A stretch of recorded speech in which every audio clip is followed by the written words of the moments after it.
Bienvenidos a la Noche Infinita. Antes de comenzar, cuéntanos en los comentarios desde dónde nos escuchas y qué temáticas te gustaría que exploremos en el futuro. Leemos cada mensaje con atención y siempre tomamos en cuenta sus sugerencias para los próximos relatos. Sin nada más que decir, comencemos. Dicen que uno conoce cada centímetro de su ruta cuando lleva más de 10 años manejándola. Yo pensaba lo mismo. Mi combi, una Urban blanca con franja roja, era mi vida. La manejaba todos los días desde la avenida Pantitlán hasta El Bordo, ida y vuelta, sin falta. Mis pasajeros, en su mayoría, ya me ubicaban. Sabían que yo no me andaba con rodeos, que respetaba los paraderos y que nunca faltaban mis cumbias suaves en volumen bajo. La noche en que todo cambió era como cualquier otra. Eran cerca de las 9:30 y el cielo estaba encapotado, pero no llovía. Tomé pasaje en la terminal, cerca del Metro Nesa, y llené la combi en cuestión de minutos. Gente normal, una señora con su mandado, 2 morros de prepa con uniforme, un señor trajeado, una parejita agarrada de la mano, una enfermera. Todos se acomodaron sin hablar mucho, con ese aire resignado del que ya solo quiere llegar a casa. Encendí el motor y empecé el trayecto. Primera parada, calle Flamingos. Nadie bajó. Segunda, Colonia Metropolitana. Tampoco. Tercera, calle 4. Una mano se alzó, pero cuando me orillé y abrí la puerta, nadie bajó. Volteé por el retrovisor y vi que todos seguían en sus lugares, mirando por la ventana o el celular. ¿No iban a bajar aquí?, pregunté. Silencio. Solo el zumbido del motor y el golpeteo de los baches.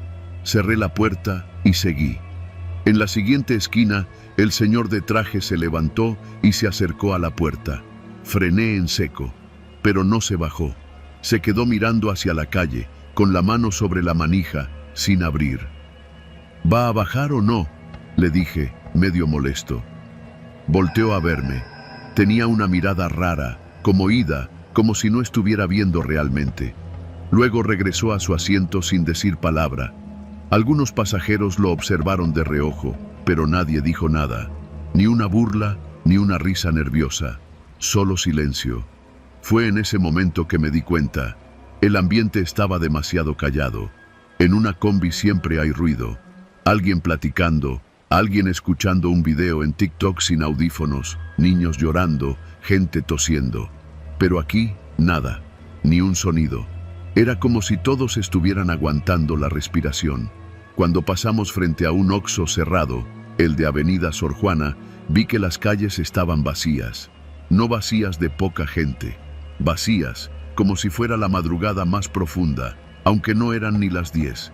Las luces del alumbrado parpadeaban y ni un perro callejero se asomaba. Me empecé a poner nervioso. ¿Van a bajar en la siguiente?, pregunté, levantando la voz. El miedo me estaba haciendo impaciente. Una señora, la de la bolsa del mandado, alzó la mano. Cuando me orillé y abrí la puerta, bajó, pero algo no cuadraba. Caminó unos pasos y luego se quedó parada en la banqueta. No volteó a verme, no se fue hacia su casa, no cruzó la calle, solo se quedó ahí, como esperando algo. El resto del pasaje tampoco reaccionó. La enfermera la miraba fijamente por la ventana. El tipo de traje había vuelto a cerrar los ojos. La parejita ya no se abrazaba. La chava tenía las manos en las piernas, tiesas. El chavo miraba al piso. Sentí el impulso de encender la radio. Nada, puro estático. Saqué mi celular, sin señal. No había red, ni siquiera Wi-Fi abierto. Ahí fue cuando escuché el clic del seguro de las puertas. No fui yo, no lo apreté. El botón bajó solo y lo escuché claro. El seguro de las puertas corredizas se activó. Intenté desactivarlo. Nada. Las puertas estaban trabadas. ¿Qué está pasando aquí?, pregunté, tratando de mantener la voz firme. Nadie contestó. Lo siguiente fue más raro. El chavo de la prepa se levantó, caminó hasta la puerta corrediza y sin que yo la abriera, la puerta se deslizó sola. Salió y la puerta se cerró detrás de él con fuerza. Lo vi por el retrovisor. Dio unos pasos hacia la calle. y se perdió entre la niebla que, no sé en qué momento, había empezado a bajar. «Ya estuvo», dije en voz baja. «Voy a regresar». Giré el volante y tomé una calle secundaria para dar vuelta. Pero no llegué muy lejos. Al doblar, la calle no tenía salida. Eso no era posible. Esa calle sí tenía salida. La había recorrido 1000 veces. Me regresé. Pero cuando volví al punto anterior, la calle había cambiado. Ya no era la misma. Las casas estaban apagadas. Los letreros eran distintos. Incluso el pavimento era de otro tipo. Lo juro. Sentí un hormigueo en el pecho. Algo no estaba bien. Los pasajeros seguían ahí, callados, en silencio, como si supieran más de lo que decían. «¡Basta ya! ¿Qué es esto? ¿Qué chingados está pasando?», grité. El tipo del traje levantó la vista. Por primera vez habló. «Ya va a terminar». «¿Qué va a terminar?», dije, con la garganta seca. «El recorrido». Y así, uno por uno, fueron bajando. En esquinas donde no había casas, donde no había luz, donde ni siquiera había calle. La puerta se abría sola. Bajaban, la puerta se cerraba y desaparecían. Ni un solo adiós, ni un gracias. Me quedé solo con la enfermera. La miré por el retrovisor. Ella no me miraba a mí. Miraba algo fuera de la ventana. «¿Tú también vas a bajar?», pregunté. «Ya casi», dijo, sin emoción. Entonces vi algo. En el parabrisas, una figura, como si algo estuviera pegado en el vidrio.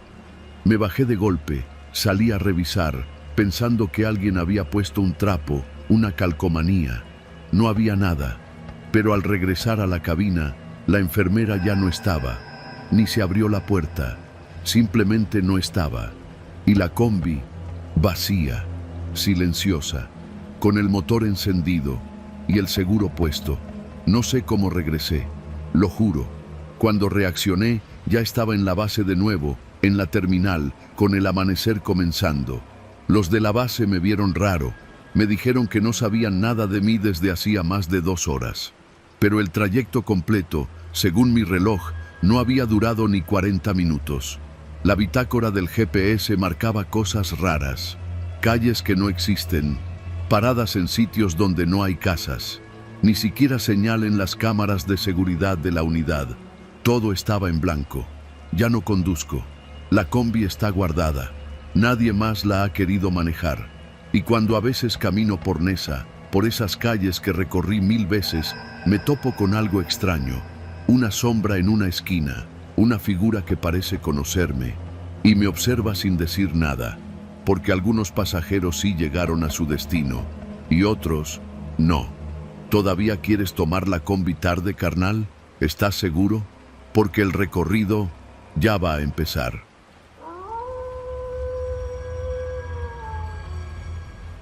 Me llamo Emiliano y vivo en la alcaldía Benito Juárez, en la Ciudad de México.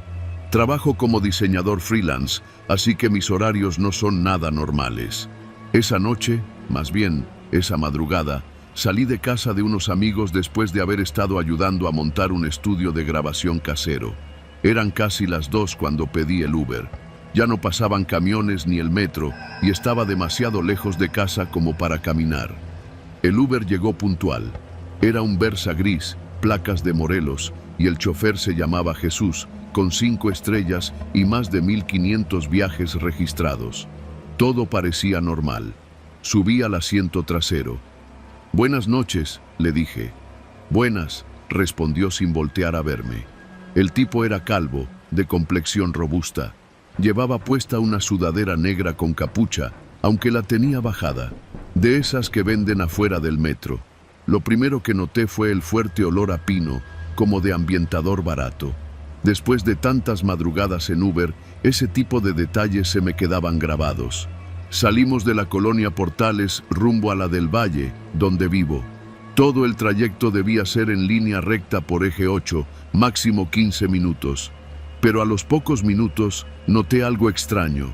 El conductor tomó una calle secundaria, más angosta, que cruzaba hacia Ermita. Pensé que era para evitar un semáforo o un tope, algo que a veces hacen los conductores si conocen bien la zona. Pero el GPS no estaba encendido. Lo vi porque desde mi asiento podía ver la pantalla del celular montado en el tablero. No estaba la interfaz clásica de la app, no había línea azul, no había mapa, no había ninguna ruta marcada. Solo la pantalla de inicio del teléfono. Me incliné un poco. ¿Todo bien? ¿No te apareció la ruta?, pregunté, disimulando mi incomodidad. Él no respondió de inmediato. Solo después de unos segundos dijo: sí, ya me la sé. Algo en su tono era seco, sin interés, como si yo fuera una mosca hablándole a un vidrio. Volví a mirar el teléfono. La app estaba minimizada. Lo vi. El icono seguía abierto, pero no estaba activo. No pude evitar tragar saliva.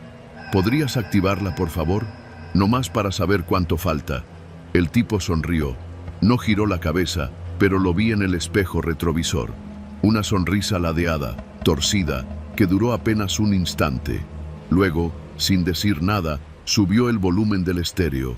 Una estación de AM empezó a sonar, con una voz grave que narraba noticias viejas.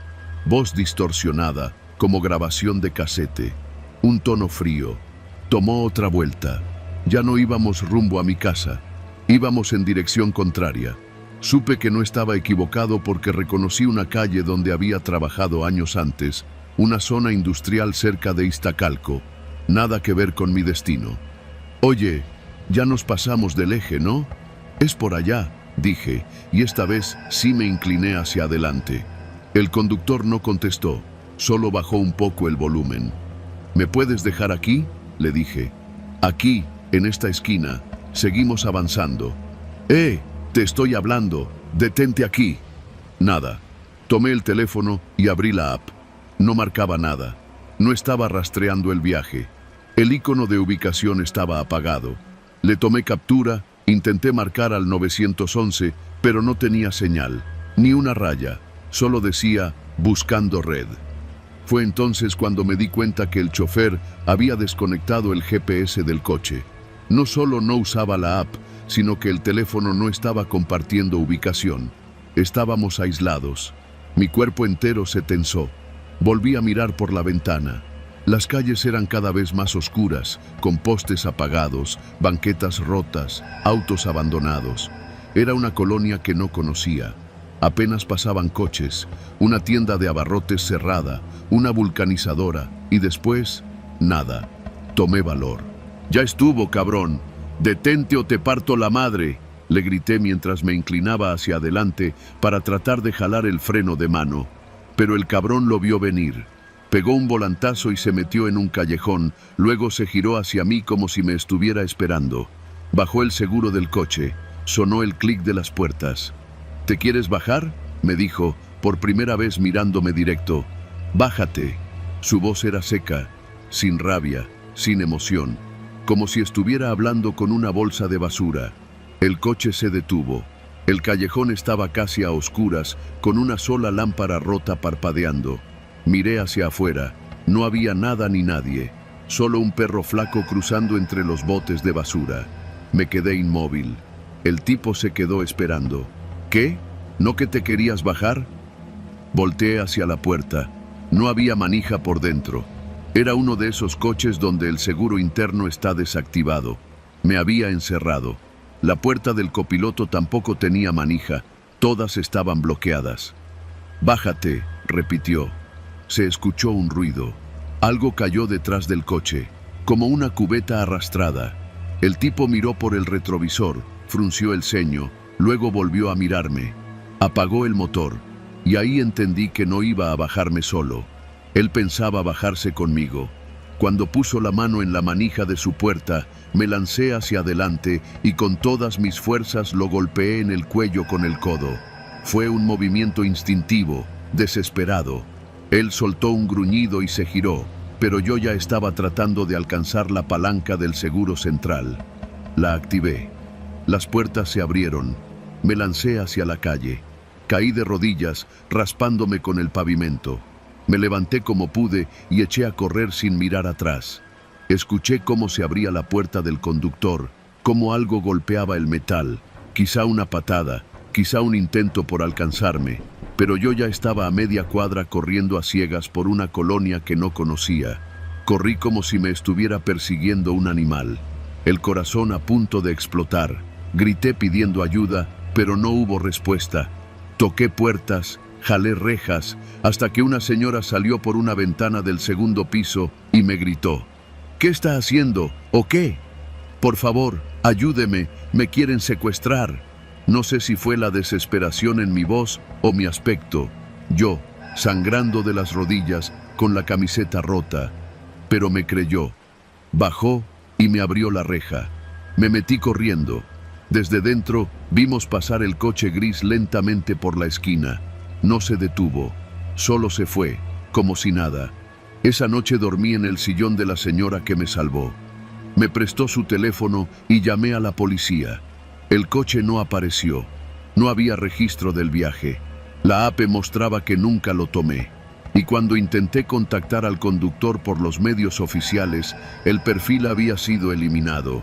Estuve días temblando cada vez que veía un coche gris. Fui a declarar, a levantar actas, a pedir registros, pero no pasó nada. Me dijeron que probablemente fue una cuenta clonada, que eso pasa cuando usan identidades falsas para manejar sin control. Una anomalía, lo llamaron. No lo fue. Alguien me eligió esa noche. Me observó, sabía dónde estaba.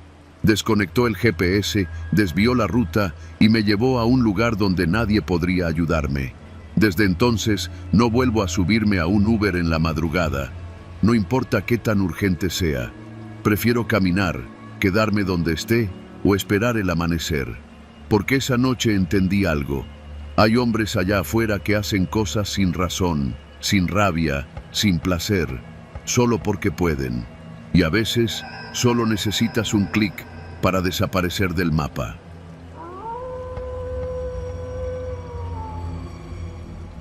Yo no era de esos que aceptan aventones así nomás, pero esa noche las cosas no fueron normales.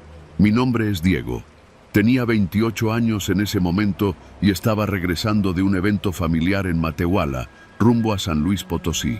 Tomé un camión desde la central, pero antes de llegar al entronque con la carretera federal 57, nos detuvimos por una falla mecánica. Eran poco más de las 10 de la noche y el chofer nos informó que no había manera de continuar hasta el día siguiente. Nos dejaron a nuestra suerte en una gasolinera que parecía sacada de otro tiempo, sin luces, sin gente, sin señal en el celular. Había 3 o 4 personas más, pero todos consiguieron contactar a familiares o pedir un taxi caro hacia la ciudad. Yo, con el saldo muerto y sin nadie a quien llamar a esa hora, me resigné a esperar. Tal vez amanecería allí. Pero entonces llegó ese tráiler. Era un Kenworth rojo con luces azules en los costados y un rugido que hacía temblar el pavimento. Se estacionó lentamente en la bomba 2 y vi bajar al conductor, un hombre de unos 50 años, fornido, piel morena curtida por el sol, bigote espeso y camisa de mezclilla. Caminó hasta el mini súper que estaba medio cerrado y pidió un café. Yo ya estaba sentado en una banca oxidada, tratando de matar el tiempo, cuando se me acercó. ¿Te dejaron varado?, preguntó con voz grave. Asentí. Le conté lo básico, que iba a San Luis, que el camión se descompuso, que no tenía cómo moverme. Pues si quieres, te arrimo, dijo, mientras removía el café con un palito de madera. Voy pa'l norte, pero paso por la salida a San Luis. No hay bronca. Dudé, pero vi su mirada serena, su voz sin prisas, el empaque de confianza que suelen tener los que viven en la carretera. Me convencí de que era un tipo decente. Además, la noche ya pesaba. Acepté. El tráiler olía a diésel, sudor y café viejo. Tenía colgado un rosario en el retrovisor, una calcomanía de la Virgen de Guadalupe pegada al tablero y una fila de fotos de familia sobre la visera. Nos presentamos. Él se llamaba Arsenio. Nada de que me andes preguntando si me llaman el Chacal, el Diablo o alguna mamada así, dijo riendo. Nomás soy Arsenio, trailerito de toda la vida. La primera hora fue normal. Me preguntó qué hacía. Me habló de los días cuando cruzaba hasta Laredo con carga de vidrio, de los choques que había visto, de los robos en la libre. Me ofreció una coca y un paquete de sabritas. Le agradecí y traté de ser amable. La carretera se alargaba como una cinta de oscuridad sin final. Pasamos por campos baldíos, paradores cerrados y una fila de luces lejanas en lo alto de un cerro. Silencio entre tramos, solo el rugido del motor. Entonces noté algo. En el camarote, detrás de nosotros, había una cortina cerrada. A través de un pequeño espacio vi que algo colgaba de las paredes. No le di importancia hasta que él, sin que yo preguntara nada, dijo: «No te espantes si ves fotos, compa. Me gusta llevar recuerdos de los que me he encontrado en el camino, para no sentirme solo». Pensé que hablaba de compañeros, de traileros muertos o algo por el estilo. Pero más adelante, cuando Arsenio se detuvo a cargar combustible en una estación sin empleados, una de esas con pago automático, bajó y me dejó solo unos minutos en la cabina. No debería haberlo hecho, pero la curiosidad me pudo. Caminé hasta la cortina, la corrí un poco y lo que vi me hizo sentir un vacío en el estómago. Había por lo menos 20 fotografías Polaroid pegadas con cinta en las paredes del camarote. Todas eran diferentes, pero todas mostraban lo mismo: personas en carreteras, paraderos, gasolineras, caminando solas de noche. Algunas fotos estaban movidas, otras borrosas, pero todas tenían algo en común: la expresión de miedo, de sorpresa, de vulnerabilidad. Una mujer con maleta en medio de la autopista, un hombre junto a un Oxxo cerrado, un chavo sentado al borde del acotamiento. Miré más cerca. En una esquina, una fecha escrita con pluma negra: 15 de febrero 2023, Saltillo. Otra: 25 de abril 2022, San Juan del Río. Todas diferentes fechas, todas locaciones lejanas entre sí. Ninguna tenía nombre. Cuando escuché que abría la puerta, me volví a sentar rápido. El corazón me latía como tambor de guerra. «Listo», dijo. «Ahora sí, sin paradas hasta el entronque». Asentí. No dije nada. Tenía la boca seca y la cabeza a mil. No sabía cómo salir de ahí sin que lo notara. Y lo peor es que ya estábamos en medio de la carretera. Condujo en silencio por varios kilómetros. No prendía el radio. Solo el rechinido de los neumáticos contra el asfalto. En un momento me lanzó una mirada por el rabillo del ojo. «¿Y tú? ¿Por qué andabas solo allá en Matehuala?» «Visita familiar. Mi abuela está enferma». Mentí, por instinto. «Ya», respondió, con tono lento. «Hay que cuidar a la familia. Los que no tienen andan vagando, como los que salen en las fotos». Lo dijo con una naturalidad espeluznante. «¿Y ellos? ¿Quiénes son?», me atreví a preguntar. «Gente que uno se encuentra», respondió, sin más. El silencio volvió, pero esta vez era espeso, pegajoso, un silencio que no permitía moverse. Mi mente empezó a pensar en todas las historias que había escuchado: la de los falsos traileros que desaparecían a migrantes, la de los que levantaban gente en caminos rurales, la de los cuerpos encontrados en barrancas, sin identificación. Empecé a temblar, pero me obligué a no mostrarlo. Lo peor fue cuando se desvió del camino, justo antes del entronque a San Luis. «Por aquí es más corto», dijo. «Una libre que uso cuando no quiero toparme con federales». Era un camino angosto, sin señalización, oscuro, con árboles que parecían cerrarse sobre nosotros. Supe que si no hacía algo, probablemente yo sería la siguiente Polaroid. «Tengo que bajarme», dije de golpe. «Me siento mal. Vomité en la tarde. Creo que me está dando un golpe de calor». «No seas mamón. Ya mero llegamos». «No, neta. Aquí, en el acotamiento, aunque sea para orinar. Voy a vomitar en la cabina». Él se rió, pero se orilló. El tráiler se detuvo. «Hazlo rápido. No me gusta parar mucho tiempo en este tramo». Me bajé, pero no para orinar. Fingí que me alejaba unos metros, me encorvé como si fuera a vomitar y corrí. Corrí con toda mi alma hacia la maleza del costado. Escuché cómo abrió la puerta del lado del conductor y gritó algo, pero no me detuve. Me metí entre los arbustos, caí, me levanté, me raspé los brazos. No me importó. Corrí y corrí hasta que no vi la carretera. Escuché el motor del tráiler encenderse. Luego, silencio. Estuve perdido como 20 minutos hasta que encontré un camino rural. Eventualmente llegué a una casa con perros y una familia que me dejó usar el teléfono. Llamé a un primo. Me recogieron de madrugada. Cuando volví a la gasolinera donde todo comenzó, pregunté si conocían al trailero. Nadie supo decirme. Dije que era un Kenworth rojo con luces azules. Ah, sí, ese ha pasado varias veces. Viene del sur. Nunca se estaciona mucho. Le dicen el Arce, creo. Buen tipo, según. Les dije que no era tan buen tipo. No hice denuncia. ¿Qué iba a decir? ¿Que un trailero tenía fotos raras en su camarote? ¿Que se desvió del camino? No me harían caso. Pero no me quedé callado. Desde entonces, cuando veo a alguien esperando aventón en una carretera, pienso en esas fotos, en esas miradas, y me pregunto, ¿cuántas personas desaparecen sin dejar rastro en las carreteras de México? Tal vez sus rostros no estén en boletines oficiales. Tal vez solo estén colgados en la oscuridad del camarote de algún tráiler que sigue viajando, noche tras noche.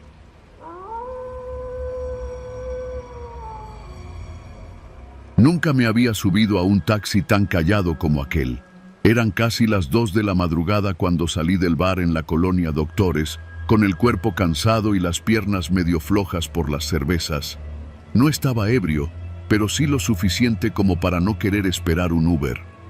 Vi un taxi de sitio estacionado frente al Oxxo, con la luz encendida. Me acerqué y le pregunté al chofer si me podía llevar hasta la colonia Narvarte. «Súbete, joven, ahora lo llevamos», lo dijo con esa voz ronca que tienen los hombres que han fumado toda su vida. Me subí al asiento trasero. No había nada raro al principio, excepto quizá por el volumen alto de la música. Era un narcocorrido, de esos que relatan ejecuciones con lujo de detalle.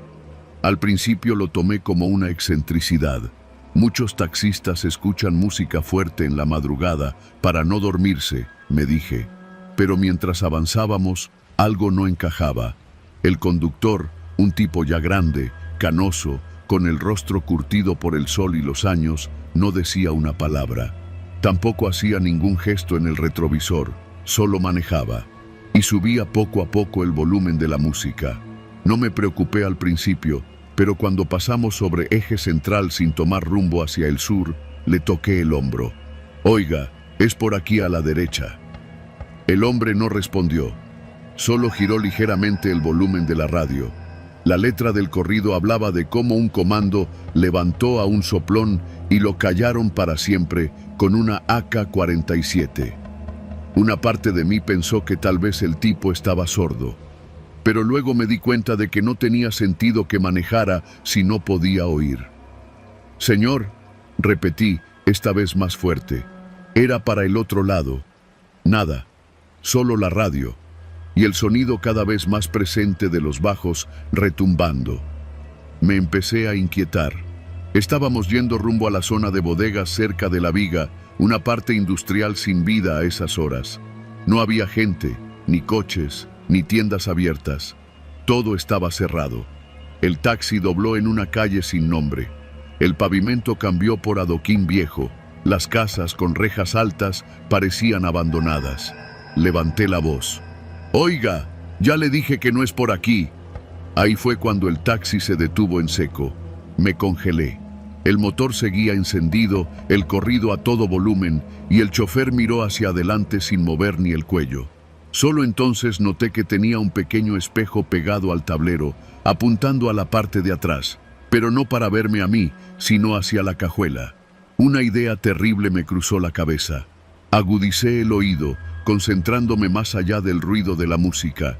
Entre las pausas del corrido me pareció escuchar un sonido apagado, algo como golpes, 3, 4, 5, luego un gemido, muy leve, como si alguien estuviera pidiendo ayuda desde dentro del maletero. «¿Qué trae ahí atrás?», pregunté con un hilo de voz. El taxista no respondió, solo movió la mano derecha y volvió a subir el volumen del estéreo. La siguiente canción comenzaba con una introducción hablada. Este corrido es pa' los que no se rajan, pa' los que entierran secretos sin dejar rastro. Quise abrir la puerta. Estaba trabada. Electrónicamente, pensé. El cabrón las había asegurado desde el tablero. Me incliné hacia adelante para gritarle, pero en ese momento el chofer giró por completo la cabeza hacia mí. Su expresión no era violenta, ni siquiera estaba enojado. Era peor, estaba tranquilo, frío. Me miró con ojos de quien ya tomó una decisión. «Tú no viste nada, chavo. Te estoy diciendo bien», dijo, y su voz sonó como si la sacara desde el fondo de una tumba. Yo tragué saliva. El corazón me latía tan fuerte que pensé que me iba a reventar el pecho. «No he visto nada», dije, y levanté las manos, mostrándole las palmas, como si eso bastara para que no me matara ahí mismo. El taxi dio vuelta en U. Regresó a una avenida más transitada, aunque aún desierta a esas horas. Poco a poco, la música fue bajando, hasta quedar como un murmullo. El tipo no volvió a hablar. Condujo en completo silencio hasta dejarme a 3 cuadras de mi destino. «Aquí está bien, gracias», dije sin mirarlo. Él no respondió. Solamente presionó un botón y las puertas se destrabaron. Yo me bajé de inmediato, y ni bien cerré la puerta, el taxi arrancó otra vez. Volvió a subir el volumen de la música y desapareció al doblar la esquina. Me quedé parado en la banqueta unos minutos, respirando agitadamente. Mis piernas temblaban. Saqué el celular con manos temblorosas, tomé una nota rápida de las placas, pero cuando traté de guardar la ubicación exacta, la app del GPS se congeló. La noche siguió su curso como si nada.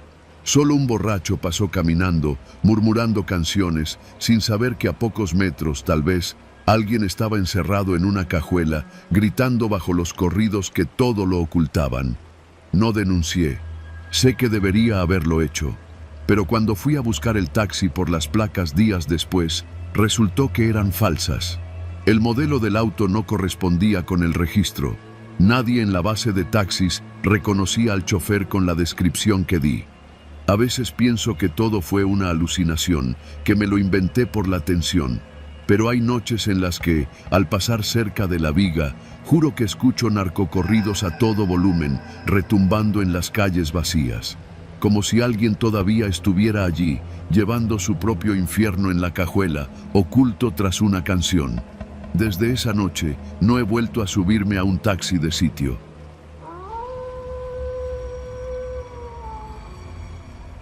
Mi nombre es Valeria. Tenía 34 años cuando viví algo que todavía no puedo contar sin que me suden las manos. Ocurrió en un pueblo pequeño del estado de Guerrero, cerca de Chilapa, donde fui a visitar a mi tía por un problema de salud. Yo nací en ese pueblo, pero me mudé a la Ciudad de México cuando era niña. Volver después de tantos años fue como caminar dentro de un sueño confuso. Todo era familiar, pero ajeno a la vez. Había pasado 3 días con mi tía, llevándole medicamento, limpiando la casa y acompañándola al centro de salud. El plan era regresar a la ciudad en un autobús de línea, pero ese día hubo un bloqueo carretero, algo común por allá, y el único transporte disponible para salir del pueblo era un mototaxi. Uno de esos triciclos adaptados con techo y asientos que parecen inofensivos, aunque se sientan como un cascajo andante.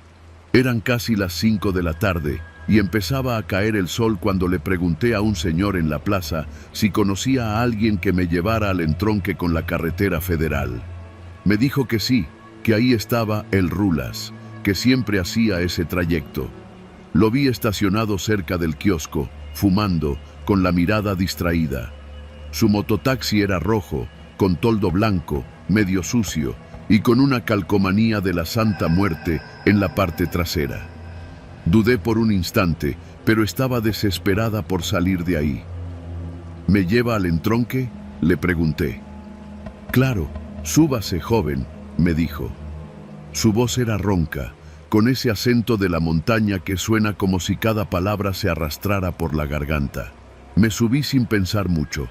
Saqué mi teléfono para enviar un mensaje a mi prima, avisándole que ya iba en camino. No había señal. Por alguna razón estúpida, eso me pareció normal. Apagué la pantalla, la metí en la bolsa de la mochila y traté de relajarme mientras el mototaxi comenzaba a sacudirse por el camino empedrado. Al principio, Rulas no hablaba. Solo conducía, con las manos llenas de polvo y una gorra sudada tapándole la mitad de la cara. El ruido del motor era constante, como una abeja gigante que se negaba a morir. ¿Vienes de visita o aquí vives?, preguntó de pronto. De visita. Mi tía está enferma. Vine unos días a ayudarla. Ya, no es bueno andar sola por estos caminos, menos a esta hora. No supe si lo dijo como advertencia o simple comentario. Solo asentí. Seguimos unos metros más. Luego dobló por un camino de terracería que no recordaba. El paisaje se volvió más seco. Montañas lejanas, mezquites, uno que otro burro suelto. Le pregunté si no era más directo por el camino que sale junto al campo de fútbol. Ese está cerrado, respondió, sin más explicación. En ese punto algo empezó a incomodarme.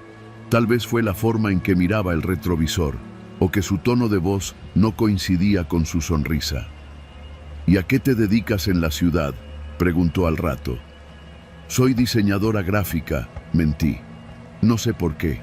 Tal vez porque no quería decir que era abogada. ¿Diseñadora? ¿De qué? ¿De ropa? No, de logotipos, imágenes, cosas para redes. Ah, para que se vea bonito todo. Me reí por compromiso. Y entonces dijo, yo también diseño cosas con el cuerpo humano, bien hecho, bien cortado, bien amarrado. Al principio pensé que lo había escuchado mal. Lo miré, confundida. Él no volteó, solo seguía manejando como si nada. Pero su voz, esa frase no se me pudo haber ocurrido. No era mi imaginación. ¿Cómo dice? Que yo también soy diseñador, pero no de dibujitos. Yo uso cuchillos, tijeras, cuerdas, tablitas, lo que haya. Volteó a verme por el retrovisor y sonrió. Una sonrisa fea, de esas que no tienen emoción, como si los músculos no supieran cómo hacerlo. Ahorita le explico cómo va a estar el proceso, continuó. Primero le voy a cortar los tendones para que no se mueva. Luego la amarramos de los brazos. Ya tengo unos tambos con cal, para que no huela. Eso es importante. Nadie quiere que apeste. Me quedé congelada. Sentí que el estómago se me deshacía. La mente entró en un modo extraño, como si no pudiera procesar lo que acababa de escuchar. ¿Está bromeando?, pregunté, con la voz apenas audible. No, dijo, sin pausa. No tengo por qué mentirle. Usted ya no va a regresar. Eso ya está decidido. La tierra bajo el mototaxi empezó a cambiar. El camino ya no era de terracería, sino de tierra suelta, con ramas secas y piedras sueltas. Estábamos alejándonos de todo. Traté de mantener la calma. Analicé mis opciones. El mototaxi no era rápido, no tenía puertas. Si saltaba, tal vez me podía fracturar. Pero tal vez no. Solo había que esperar el momento. ¿Qué gana con esto?, le dije, intentando mantener la voz firme. No tengo dinero, ni familia rica. No es por dinero, señorita, es por método. Me gusta que todo quede parejito, con orden.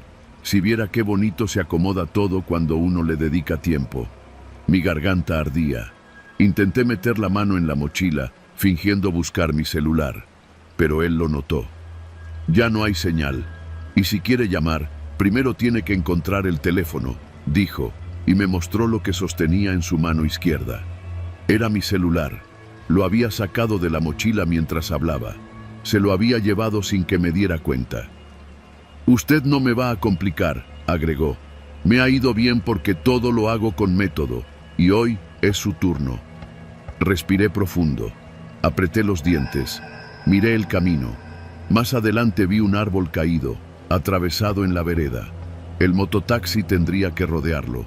Tal vez ahí tendría una oportunidad. ¿Qué gana? ¿Una satisfacción enferma? ¿O solo está loco?, le dije, para distraerlo. Él se rió. Loco, number. Loco es el que hace las cosas sin sentido. Yo las hago con propósito. Yo limpio el mundo. Yo acomodo lo que está suelto. Nos acercamos al árbol. Él empezó a girar hacia la izquierda por una curva pequeña de tierra. Apreté las manos, me acomodé como pude, y cuando sentí que bajó la velocidad, salté. El cuerpo se me torció en el aire. Caí de costado, golpeando la rodilla con una piedra. El dolor fue inmediato, pero me levanté. Corrí. Él gritó algo. No entendí. Volteé. El mototaxi se detuvo. Lo vi bajarse. Cojeaba. No era rápido. Eso me dio ventaja. Corrí sin pensar, entre ramas, piedras, espinas. Me abrí la piel de los brazos, me torcí el tobillo, me raspé la cara, pero no me detuve. Después de lo que pareció una eternidad, encontré una cerca de púas. Del otro lado, un terreno con vacas y una casa a lo lejos. La salté, me rasgué la ropa, me corté el muslo, toqué la puerta de la casa gritando. Un señor mayor me abrió. No entendía lo que decía hasta que logré decir la palabra clave. Me quiere matar. El del mototaxi. Después todo fue confuso. El señor llamó a alguien, llegó la policía comunitaria, luego los municipales. Nunca encontraron al hombre, ni el mototaxi, mis cosas. Pero yo sí estaba, viva, herida, pero viva. Aún tengo cicatrices, en la pierna, en el alma y en la memoria. Porque esa no fue una historia de fantasmas, fue real.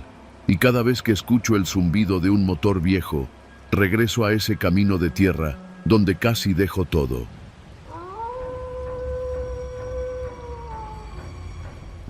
Trabajo como chofer de la Ruta 43 en la zona metropolitana de Monterrey.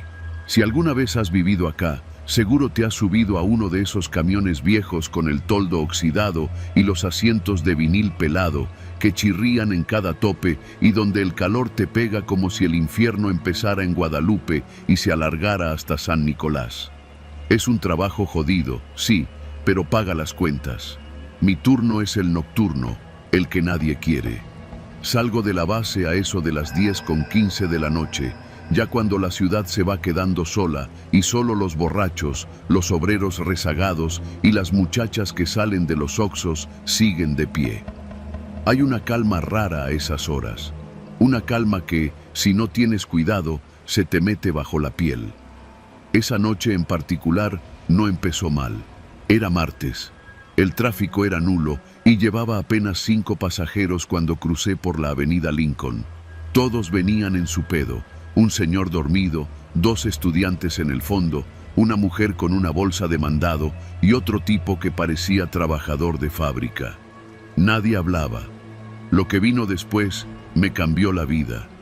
Habían pasado apenas 10 minutos desde que salí de la base cuando, de pronto, me orillé cerca de una terracería que conecta con un predio abandonado por la carretera a García. Nunca me detengo ahí, no hay paradas. Pero esa noche lo hice sin pensarlo demasiado. Me bajé del camión, como si algo me estuviera jalando, y abrí el compartimiento trasero donde normalmente echamos herramientas. No había nadie observándome, o eso creí. Saqué de ahí 3 bolsas negras de plástico. Pesaban. Una de ellas se había abierto de un costado y se alcanzaba a ver lo que parecían telas manchadas y algo más. Algo que olía a sangre seca. Escarbé con una pala pequeña, que también saqué del mismo compartimiento, en la tierra junto al camino. Lo hice rápido, como si ya supiera qué hacer. Metí las bolsas al hoyo, cubrí todo con tierra y hojas secas y volví a subir al camión sin voltear. Nunca había hecho algo así, nunca había enterrado nada. Cuando regresé al volante, me temblaban las manos. No sabía cuánto tiempo había pasado. Los pasajeros seguían ahí. El señor dormido no se había movido, los estudiantes tampoco. Nadie dijo nada, ni una sola palabra, como si no hubieran visto nada. Pero yo sé que sí vieron. Me fui manejando en silencio, el corazón bombeando como tambor. Mis nudillos estaban blancos de tanto aferrarme al volante. Había tierra bajo mis uñas, tierra húmeda y oscura que no pude quitarme del todo, aunque me las restregué una y otra vez contra el pantalón. Una cuadra más adelante, el trabajador de fábrica se acercó a la puerta y tocó el timbre. Frené. Abrió la puerta sin que yo dijera nada y antes de bajar, Me miró. Ya lo enterró, dijo. Su voz era seca, sin emoción, como si no se tratara de nada importante. Y se fue, así nomás. Caminó calle abajo y desapareció en la penumbra. No sé cómo terminé esa ruta. Estaba en automático. Ni siquiera recuerdo cuántas paradas hice o cuánta gente subió. Solo recuerdo llegar de vuelta a la base, estacionar el camión, bajarme y vomitar detrás de la unidad. La madrugada siguiente, cuando abrí los ojos en mi casa, no recordaba si todo había sido un sueño o si de verdad había detenido el camión para enterrar esas bolsas. Fui al baño y ahí estaban las uñas, tierra seca aún incrustada en las comisuras. Me revisé el pantalón, todavía tenía manchas marrones. Eso no era un sueño. Pasé el día entero encerrado, ni siquiera comí. Mi esposa pensó que estaba enfermo. Me preguntó si quería que llevara al médico. Le dije que era solo cansancio. Mentí. Al anochecer me llamaron de la terminal. Me tocaba turno doble. Alguien no se había presentado. Subí al camión de nuevo. Mis piernas eran puro nervio. No quería ir, pero el deber, o tal vez el miedo, me impulsó. Volví a tomar la ruta. Todo igual que la noche anterior. Los mismos baches, las mismas luces naranjas de los postes viejos. Y, después de 10 minutos exactos, otra vez me detuve en el mismo punto. Mismo terreno, mismo aire pesado. Sin pensarlo, bajé de nuevo. Pero esta vez no hubo bolsas. Esta vez, en el compartimiento trasero, había otra cosa. Una mochila escolar, rosada, con manchas de lodo. Y dentro, lo juro, vi lo que parecían libretas de primaria, una muñeca sin cabeza y un suéter empapado. La cabeza me daba vueltas. Cerré la mochila de golpe, la volví a meter y cerré el compartimiento. No la enterré. No podía. No otra vez. Subí de nuevo al camión. El señor dormido ya no estaba. Tampoco los estudiantes. Solo quedaba la mujer de la bolsa de mandado, que ahora me miraba fijamente desde su asiento. ¿Va a dejar eso ahí?, preguntó, con una voz tranquila, como si estuviéramos hablando del clima. No supe qué decir. Aceleré y seguí, como si huir pudiera borrar el peso en el pecho. Esa noche no terminé la ruta. Abandoné el camión en una estación de gasolina y me fui caminando hasta mi casa. Tardé más de 1 hora. No llamé a nadie. No reporté nada. Al día siguiente, la noticia estalló en los medios locales. Restos humanos encontrados en predio cercano a la carretera a García. La policía investiga posibles conexiones con desapariciones recientes y lo peor, una de las fotos filtradas mostraba una mochila rosa, igual a la que yo vi. No supe qué hacer. Durante días evité salir. Dejé el trabajo sin aviso, tiré el teléfono, vendí el carro, me volví invisible, hasta hoy. Porque hace unos minutos alguien tocó a la puerta de mi nuevo departamento. Al abrir, no vi a nadie. Solo una pala recargada contra el marco y una hoja de papel arrugada. Te toca esta noche, sabes dónde parar. Y en la banqueta, estacionado frente al edificio, hay un camión urbano viejo, sin placas, con el motor encendido.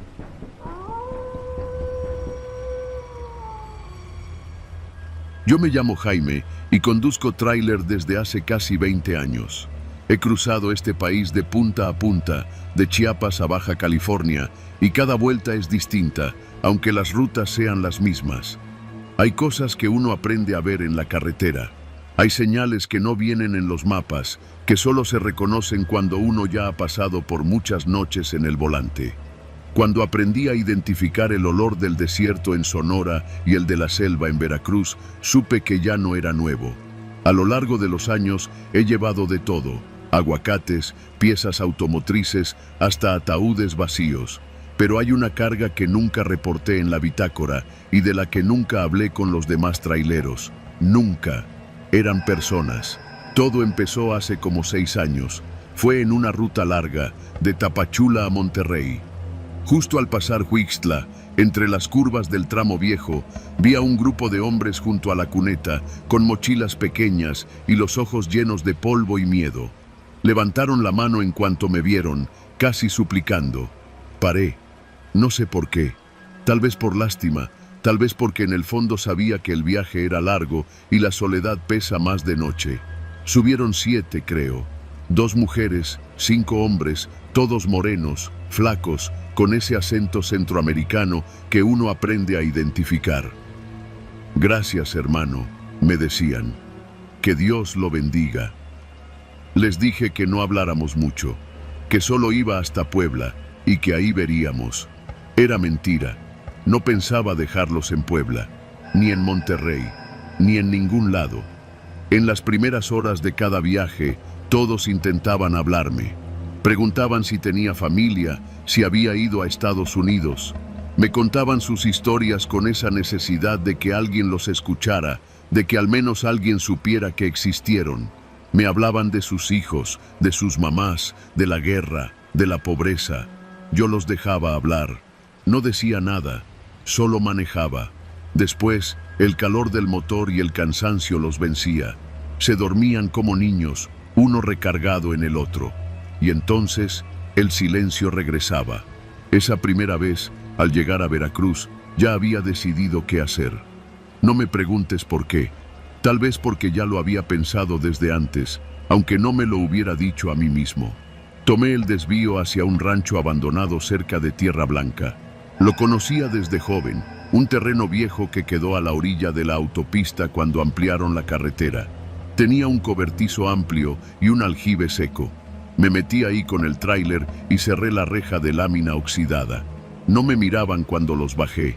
Estaban tan cansados que apenas podían caminar. Les ofrecí agua, pan viejo. Les dije que descansarían un poco, que yo les avisaría cuándo podríamos seguir.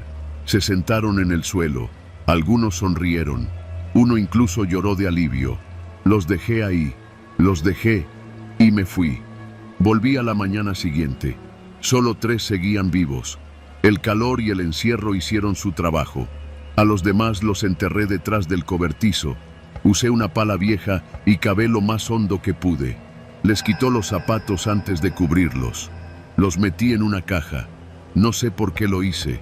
Tal vez como trofeo, tal vez como castigo. Así siguió durante años. Cada ruta era una excusa, cada parada un nuevo grupo. Nunca me faltaron. Siempre había alguien que necesitaba cruzar. A veces los recogía en Chiapas, a veces en Oaxaca, a veces en la carretera que va a Reynosa.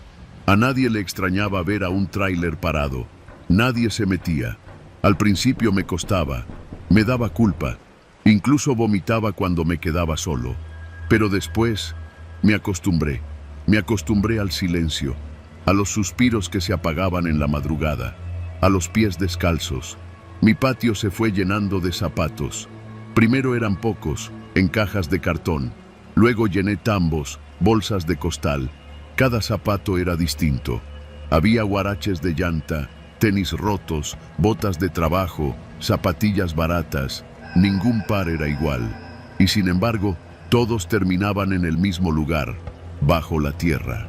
Una noche, recogí a una mujer con un niño. Fue en una brecha de Sonora, cerca de Imuris. Estaban solos, caminando entre nopales. La mujer tenía los labios partidos y el niño dormía en su espalda, envuelto en una toalla. Mi esposo murió en la bestia, me dijo. Solo queremos cruzar. No soy de los que se asustan fácilmente. Llevo más de 20 años manejando taxi por la Ciudad de México y he recogido a toda clase de gente. Borrachos, políticos, amantes nerviosos, doctores saliendo de guardias eternas, rateros que creen que uno no se da cuenta. A esta ciudad la conozco mejor que a mi propia casa. Mi turno empieza todos los días a eso de las 4 de la tarde. Me gusta la hora porque el sol ya va bajando y el tráfico apenas comienza a engordar. Lo dejo hasta entrada la madrugada, a veces hasta el amanecer. Y aunque hay zonas que evito, el centro histórico nunca había sido una de ellas. Hasta esa noche. Eran cerca de las 2 de la mañana cuando recogí al último pasajero. Estaba estacionado frente a la Alameda Central, junto al hemiciclo a Juárez. Siempre hay movimiento ahí, incluso de noche. Gente caminando a prisa, parejitas escondidas entre los árboles, indigentes dormidos en las bancas.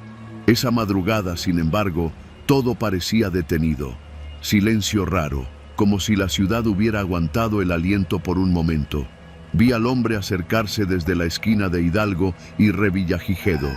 Llevaba una chamarra de mezclilla y unos jeans claros, el tipo de ropa que usan los trabajadores de algún taller. No tenía prisa, pero su caminar era firme. Cuando llegó al coche, no dijo ni buenas noches. Solo abrió la puerta trasera, se sentó detrás de mí y soltó una dirección que apenas alcancé a entender.